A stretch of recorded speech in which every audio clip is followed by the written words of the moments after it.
Okay, guys, welcome back to Basics episode 17, where I'm taking my lovely fiance Jessica and teaching her how to trade. Again, if you're new here, this is the 16th episode, so make sure you go back. 17th.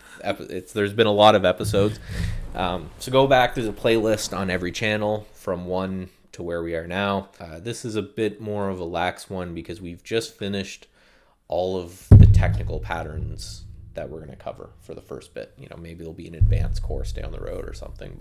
And what we're going to do is we're going to take about 10 minutes or so, and I'm just going to go through some of these scans that I have. And the main point of this will be then to identify patterns on the chart the way I see them and draw them in. And then you give your feedback on whether that makes sense to you, things that, I don't know, that you're picking up that are different from, basically this is taking it from theory to practice. Okay. Right? So first, right here, I'm actually looking to short this, but there is a pattern on here that you just learned. And let me just do a little highlight. Around the bottom. Kind of close. So let me try like this. Oh, okay. Right? Yep. So again, this was in a downtrend. So it's making lower highs and lower lows. And then all of a sudden it bounces up. Oh, made a little higher low, and then it pulled back to here. Mm-hmm. So technically speaking, your neckline would be here, right? This is a shoulder, and this is a head, and this is a shoulder. So your trade could be a buy or break through here with your stop under this area. Okay. And then your profit target would be roughly this, give or take, right? And that's not the pattern right now, but right now you could say, for example, that this is a bull flag that happened here. I'm actually looking to short this for anyone who follows my weekly videos. This one's probably going to be out much further than that, just because you can see this big area of resistance that's been happening through here. It was resistance here, was resistance here, was resistance here, and now it looks like it may be resistance here. So I'm looking to short this because it's run up from support way down here, and if I draw this in, you can see kind of a sideways channel. Mm-hmm. So that's the long-term chart. So I always start really long-term out, right? This is 2017, right? So this is a very long-term view, but I'm a short-term trader. I'm going to be out of this by Friday with this particular trading plan. So then I zoom in and I say, okay, well, I'll draw this line here. So now I know the area of resistance. We're at it, and what do these three kind of candles, we're a bit off topic here, but these three kind of candles tell you from our candlestick analysis? Oh, there's indecision? Right. So this blue line here is where the system will alert me if it breaks down. I'll take a short. I do all this automated, but right. It's down the road stuff. And then I know my stop is right here. So then I look at that and I say, well, that's 38 and that's 37. So is it possible that I can get $2 from 37, which is 35? I say, okay, yeah, it's possible I can get that. That doesn't seem unreasonable considering it was there a little bit ago. Mm-hmm. Now, in theory, maybe it goes down to 25, and that's a wicked trade. Right. So this is my rounded bottom scan. Problem is, it's not exact yet. I'm still working. So not all of these will be rounded bottoms. Just want to tell you right now. So it's your rounded bottom scan, but not all of them are rounded bottoms? Yeah, well, it's complicated. It's advanced pattern recognition. So what I've done is I've found things that are down a bunch on the year, but are starting to coil up. Okay. Right? So again, what we want to do is we want to not scan 10,000 stocks. We want to scan like 30 stocks, because you can do about a stock every 10 seconds once you get really good at it. But again, the point of this is just to show you the patterns. So the one I see here is just, right, this ascending, this type of triangle pattern. And we know that we can trade these breakouts on either side. But the way I kind of look at this is you could kind of say that we have a bit of a bottom forming in here. Acuity Brands makes a lot of light bulbs and stuff like that. Again, this is one that I'm looking at as well for possibly a break over this area for a short-term trade. ALGN, can you see this one? ALGT, sorry. Just in this area right here. Yeah, a triangle, descending triangle. That's right. Yeah. Bang on. So my line drawing is bad, but you have this downtrend line here. Yeah. And you have an area here. So you see a simple trade you could put on, buy it if it gets up right here, put a stop loss down here. And then is it possible that you could get double that, which would look something like this? Yeah, that's possible. It could go back and test $100, right? And this is the scanning. This is what I'm doing with, I usually got music or a stream or something going, but you can see another kind of wedge pattern right now. And the reason that you're seeing a lot of... I thought that was like a double top one. Here? Double top? Yeah, like yeah. You get the two V's there. It was. Now, those are usually done on the bottom or the top of patterns. But you can see that if this was a double top, right, which it is, it's not technically a double top until that neckline gets broken. Okay. So you can see that you're right, that you have two distinct tops in the same area. But then when it came down to this neckline, that buyer was still there. Mm-hmm. And then it popped up. And then it came back down. Well, then the buyer was there a little bit beforehand. And that's how you're kind of seeing, again, all of these patterns are just saying, where's the top, where's the bottom? Where are these pivots happening? Are they congesting? Are they diverging? Are they moving? But it's basically a study of where did the stock pivot. So people call these pivot points. Right, that's a pivot point. That's a pivot point because it's where a stock basically stopped and changed direction. Mm-hmm. I keep saying stock, but for anyone that's watching, technical analysis is the same for Bitcoin. It's the same for all these. This is blue. Jess helped me edit a video that will be up on my channel next week about a swing trade I took on blue, where I got out right here, and now it's way up here, and I'm kind of mad about it, but it's the pattern. But you can see that before that, kind of the entry, you have a little bit of a rounded bottom. You could also call this a triangle like that. So I bought it right here as it broke out of that triangle. And my stop was right here, back inside the triangle. And then I got a nice sale here. And then it did this, and I got greedy, and it came back down. And I got out the other half here. But you can still see that the distance between these lines and the distance between these lines are bigger, right? So I made more than I would have lost if I was wrong. So it's still a good trade. But this is the life of a trader. This is kind of what you'll do is every night you'll go through, we'll develop an up list and a down list for you, and you'll go through them and you'll say, are there any things here that are head and shoulders? Because that's what you're going to focus on. So here's another one. Anytime you see these lines, it means it's on a list that I have it so that it will be auto traded if it gets through that area. The blue line? Yeah. Okay. So this I'm looking at because of this. Right. Right. So we had a big push up. So we've got bullish action. Again, I trade for about a week to maybe a month if it's a great trade, longer. But I'm looking for these short-term moves. I want like a 3 to 5 day move is my perfect, right? If this thing can close, up here at the end of the week, I'm a super happy camper. So I'm looking at this very short-term part of the pattern. We get a push up, and then you can see this descending triangle, which we know I trade opposite of everyone else in the world. And then we get this break up here. So if that happens, I'll be alerted, and then the system will trade, and my stop will go right under most recent candles. So I always try to put my stop under whatever the last little bit of action was, because I'm only looking for this amount of a target. I want to make sure that where I'm risking is very low. And you don't want to just risk randomly. You want to say it's got to come below a certain area, right? There are a lot of people that say, I'm just going to risk 3% per trade. It's like, well, that doesn't really matter, right? So this is, and I've got this one on watch on a different screen, but you can see is my favorite pattern. Here is the cup on this. Let's zoom in to see it a little bit better, right? So you can see there's nice rounded bottom, came down, now slowly pushing back up. And then this could be the handle part of the cup. We had a little pop above that on Friday. So again, this is on a list for a day trade on Monday, tomorrow, where if it gets above this high, the system's going to buy me some because I think it has a chance to make a spike up. Now, what's this one? It can be a few things here, but again, I think it's not so much naming the pattern that I think is important. It's what do you see the buyers and the sellers doing in this stock? I don't see anything in this one. See, the way I look at this is that the momentum here to push this down is much higher than the momentum here is much higher than the momentum here. So every time they push it down, they're able to get less done.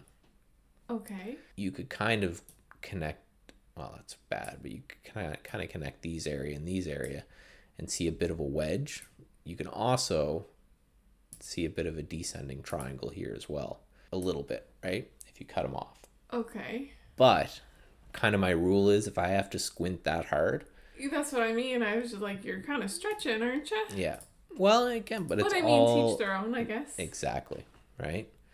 And to here, right, you can call it a rounded bottom with a handle. You could call it triangle like this. You could, again, I would look at this one as more of a, right, we've pushed down, momentum starts to slow. Now momentum looks like it's changing to the upside. And then just if we zoom into these candles, you have a little bull flag, right? So a break of that looks like it could push this higher. So let's go through a couple of the short ones. And you could consider this Oh, a little head and shoulder action. a little head and shoulder. So then what you do for the neckline is you say what line kind of incorporates most of this action. So, it'd be something in the neighborhood of that.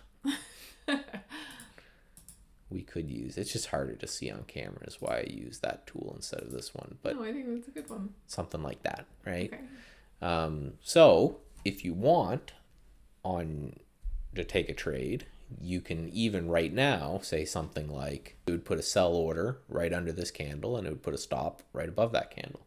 And then you walk away and you're done. It's going to risk however many dollars you want to risk per trade. And then you just watch it day after day, see if you're right. So this is another one that I'm looking to short. If we take a look, we've got this ascending trend line here, right? And then you could either connect the tops like this. What do you have there? Oh. No, you're right. Wedge? Yep. Okay. Just commit. You could also just say these tops are about equal, so it may be a descending triangle as well. It's That just wasn't whether going to be that was what I was arguing in my head about, so that's good. Yeah, that's good, right? Good. So when I get you a scan, it's going to be roughly looking at some sort of head and shoulder type patterns, and I'm going to give you something that will have about this many symbols on it, and you can just hit the down button through until you start getting an eye. And this is Fitbit.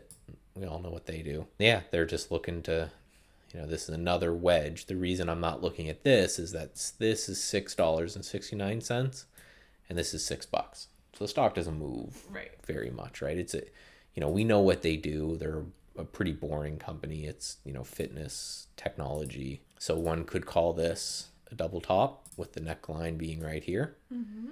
So a good trade would have been through there. But, and this is what I wanted to show you lastly, and this is the last one we're going to look at. So you see this pattern the way it is now, right? If we zoom out, and this is the fractal nature we talk about, see how it's completely different. Right. But I've looked at this one, and we talked about how prior support becomes future resistance, right? And you can see that.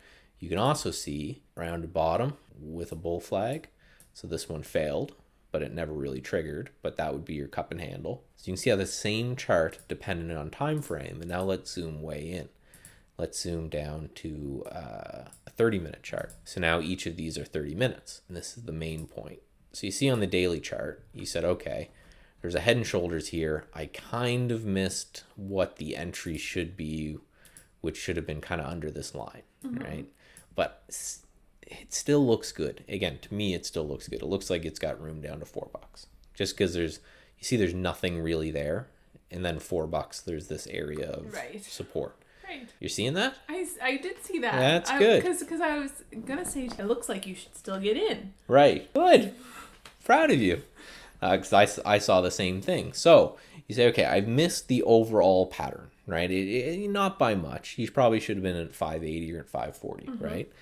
But what you could say is maybe you could consider this a bear flag. But if you zoom in, and this is what Brian Shannon, which I'm sure you've heard me talk a shit ton about, would do, is he looks at the daily chart for his pattern recognition, and then he's all about multiple time frames. So he wants to make sure that the weekly chart that we looked at, you had a valid reason to short on the weekly chart. It was that prior resistance became or prior support became resistance, which is this yellow line up top. And then you zoom into the daily and you say, okay, there's a double top on the daily. That's another reason to get in. Now, the long term is telling me to short. The intermediate term is telling me to short. Now let me zoom in, and each of these now are 60 minutes.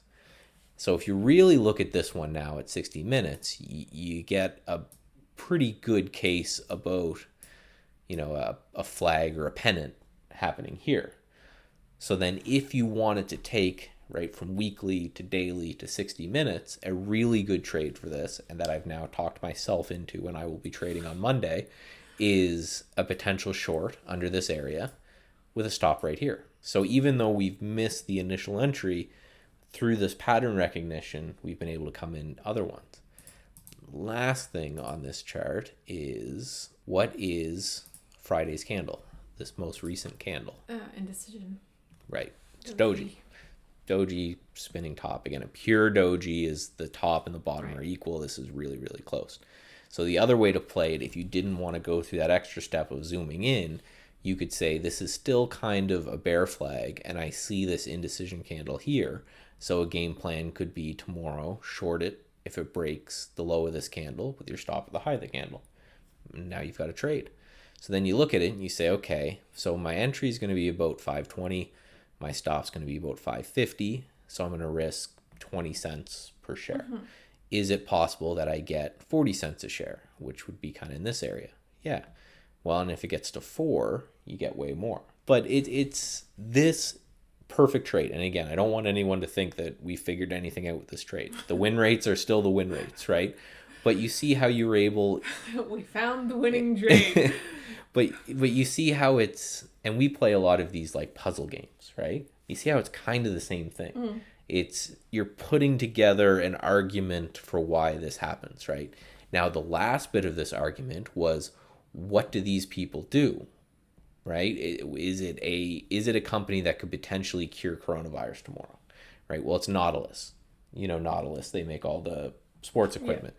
Yeah. I really don't think anything dramatic is going to happen with Nautilus one way or the other. They're not going to change, they're not coming out with an iPhone, whatever, that's going to be greater than the other one. They're not going to kill anybody, hopefully, right? That's the last piece of the puzzle that I'd want to see, because if this is a company that you're planning on shorting, and then you find out that they are a pharmaceutical company that is working on a treatment for coronavirus, then you're like, okay, that adds a level of risk to it. Right.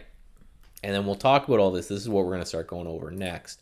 But it's this data right here, and this is just something that I looked at, is that they reported earnings May 5th. So the earnings, and you're playing that earnings survivor. I am, so still in. You get how these wild moves happen after earnings. So we just want to make sure that that's out of the way. At least far enough away that we think our trade can be done. Because regardless, it's like a hard and fast rule. If they report earnings tomorrow, I'm out. Mm-hmm. It's just a gamble at that point, okay. Right? So do you like that? Should we do more of that? More of the theory to practice? So. Okay, because we can. And at the same time, it will teach you trade ideas, teach you the system. And by the way, if you're interested in this system and all the scanning and the chartings you saw, it's time for me to plug links in the description below. Full disclosure, I don't hide this. That is an affiliate link. So if you choose to buy trade ideas using that link, there's a discount code there that will save you some money. That helps out the channel and is, part of the reason that we're doing this. So that'd be great if you want to do that. Yeah, we'll do more of this if you like this. Okay. All right. So that's it. We're on a quest to get Jess her 100 subs so she can get her... You want your name on YouTube, so... Oh, yeah, but I want a puppy. Oh, yeah, well, I wasn't going to mention that in the video because there's going to be some guy who's going to build a bot or something to get you there, and that's cheating. So, and that's it. Yeah. Goodbye.